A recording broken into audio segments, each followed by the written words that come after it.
ಇಷ್ಟಪಡ್ತೀನಿ. ಕಾಂಗ್ರೆಸ್ ಪಕ್ಷನೇ ಮೋಸ ಮಾಡಿದೆ ಮೇಡಮ್. ಈಗ ವ್ಯಕ್ತಿ ಪೂಜೆ ಮಾಡೋರಿಗೆ ಎಲ್ಲರಿಗೂ ಸಚಿವ ಸ್ಥಾನ ಕೊಟ್ಟಿದ್ದಾರೆ. ಕಾಂಗ್ರೆಸ್ ಪಕ್ಷ ಇಷ್ಟು 5ನೇ ಬಾರಿ ಮೇಡಮ್ MLA ಆಗಿರೋದು. ಗೋವಿಂದರಾಜನಗರ 4ನೇ ಬಾರಿ, ಗೋವಿಂದರಾಜನಗರ 4ನೇ ಬಾರಿ, ವಿಜಯನಗರ 5ನೇ ಬಾರಿ ಆಗಿರೋದು ಮೇಡಮ್. ಹಾಗೂ ಅವರು ವಿದ್ಯಾವಂತರು ಹಾಗೂ ಅನುಭವಸ್ಥರು. ಈ ಸಲ ಎಲ್ಲ ಅನುಭವ ಇಲ್ಲದೆ ಇರೋರಿಗೆಲ್ಲ ಮಿನಿಸ್ಟರ್ ಮಾಡಿದ್ದಾರೆ ಮೇಡಮ್. ಅರ್ಹತೆ ಇರೋರಿಗೆ ಎರಡು ಸಲ ಒಂದ್ಸಲಿ ಹೊಸ ಮುಖಗಳಿಗೂ ಆದ್ಯತೆ ಕೊಟ್ಟಿದ್ದಾರೆ. ಅದು ಸರಿ ಮೇಡಮ್. ಈಗ ಅನುಭವಸ್ಥರಿಗೆ ಇವ್ರಿಗೂ ಕೊಡ್ಬೇಕಲ್ಲ. ಬೆಂಗಳೂರಲ್ಲಿ ಮೇಡಮ್ MLA ಆಗೋದು ತುಂಬಾ ಕಷ್ಟ.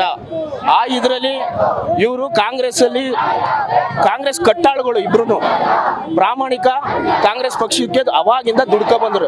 ಮೇಕೆದಾಟದಾಗ್ಲಿ ಮೇಡಮ್, ಭಾರತ್ ಜೋಡ ಆಗ್ಲಿ, ಎಲ್ಲ ಪ್ರತಿ ಒಂದಕ್ಕೂ ಪಕ್ಷಕ್ಕೆ ನಿರಂತರವಾಗಿ ದುಡ್ದಿರೋರಿಗೆ ಪಕ್ಷದಲ್ಲಿ ಈಗ ಫೈನಲ್ ಅಲ್ಲಿ ಎಲ್ಲ ರೀತಿಲೂ ಮೇಡಮ್ ಹೈಕಮಾಂಡ್ ಅಲ್ಲಿ ಹೆಸರಿದೆ. ಎಲ್ಲ ಟಿವಿ ಪ್ರೆಸ್ ಮೀಡಿಯಲ್ಲಿ ಎಲ್ಲ ಮೀಡಿಯಲ್ಲೂ ಬಂದಿದೆ. ಈಗ ಫೈನಲ್ ಆಗಿದೆ, ಬಂದಿದೆ, ಇಬ್ಬರಲ್ಲೊಬ್ಬರಿಗೆ ಬರ್ತೈತೆ ಅಂತ. ಲಾಸ್ಟ್ ಮಿನಿಟ್ ಅಲ್ಲಿ ಮೇಡಮ್ ಈ ತರ ಕೈ ಬಿಟ್ಟಿರೋದು ಈ ಪಕ್ಷಕ್ಕೆ ನಿಜವಾಗ್ಲೂ ಮೇಡಮ್ ಹಿಂಗಿರೋದ್ರಿಂದ ನಮ್ಗೆ ಬೇಜಾರಾಗಿದೆ ಮೇಡಮ್. ಯಾಕೆ ಸರ್ ಪಕ್ಷ ಇವ್ರನ್ನೆಲ್ಲ ಗುರುತಿಸ್ತಿಲ್ಲ? ಯಾಕಂದ್ರೆ ಇವ್ರು ಗುರುತಿಸ್ಕೊಂಡಿರೋ ಅಂತ ವ್ಯಕ್ತಿಗಳು ಯಾಕೆ ಗುರುತಿಸ್ತಿಲ್ಲ? ಮೇಡಮ್ ಇವರು ಯಾರನ್ನೂ ವ್ಯಕ್ತಿ ಪೂಜೆ ಮಾಡಲ್ಲ ಮೇಡಮ್. ಇವರು ಸ್ಟ್ರೈಟ್ ಫಾರ್ವರ್ಡ್ ಲೀಡರ್ಗಳು. ಇವ್ರು ಯಾರು ಅಂದ್ರೆ ಇವ್ರದೇ ಆಗಿರೋದು ಒಂದು ತತ್ವ ಸಿದ್ಧಾಂತ ಇದೆ. ಪಾರ್ಟಿಲಿ ಆಗಿರೋದು ಒಂದು ಕಮಿಟ್ಮೆಂಟ್ ಇದೆ. 2 ಕಾನ್ಸ್ಟಿಟ್ಯೂನ್ಸಿಲಿನೂ ಮೇಡಮ್ ಯಾವುದೇ ರೀತಿ ಎಲ್ಲ ರೀತಿನೂ ಸರ್ಕಾರ ಇರಲಿ ಇಲ್ಲದೆ ಹೋಗ್ಲಿ ಎಲ್ಲ ಅಭಿವೃದ್ಧಿ ಕಾರ್ಯಗಳು ಮಾಡಿದ್ದಾರೆ. ಎಲ್ಲ ಮಕ್ಕಳಿಗೆ, ಬಡವರಿಗೆ, ಬಗರಿಗೆ ಎಲ್ಲರಿಗೂ ಬೆಳಗ್ಗೆ ಎದ್ರೆ ಅಷ್ಟು ದಾನ ಧರ್ಮ ಮಾಡಿ ಇವ್ರಿಗೆ ಬಂದು ಆರ್ಥಿಕವಾಗಿ ಯಾವುದೇ ಕೊರತೆ ಇಲ್ಲ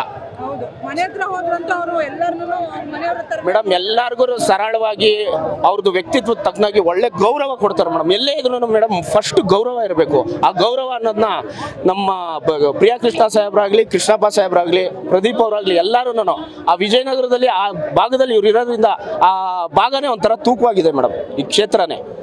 ಆದರೂ ಈ ಥರ ಮಾಡಬಾರ್ದಾಗಿತ್ತು ಮೇಡಮ್. ಎಲ್ಲರೂ ನೋಡಿ ಇಷ್ಟೊಂದು ಜನ ಬಂದು ಸಾಮೂಹಿಕವಾಗಿ ನಾವೆಲ್ಲ ಕಾಂಗ್ರೆಸ್ಸು ನಾವು 20 ವರ್ಷದಿಂದ ದುಡ್ದಿರೋದು ಮೇಡಮ್. ನಾನು ಒಬ್ಬ ಅಡ್ವೊಕೇಟ್. ಈ ಥರ ಎಲ್ಲ ಮಾಡಿ ಈಗ ನೋಡಿ ರೋಡಲ್ಲಿ ಬಂದು ಕುತ್ಕೊಳ್ಳೋ ಅಂಥ ಪರಿಸ್ಥಿತಿ ಮಾಡಿದ್ದಾರೆ ಮೇಡಮ್.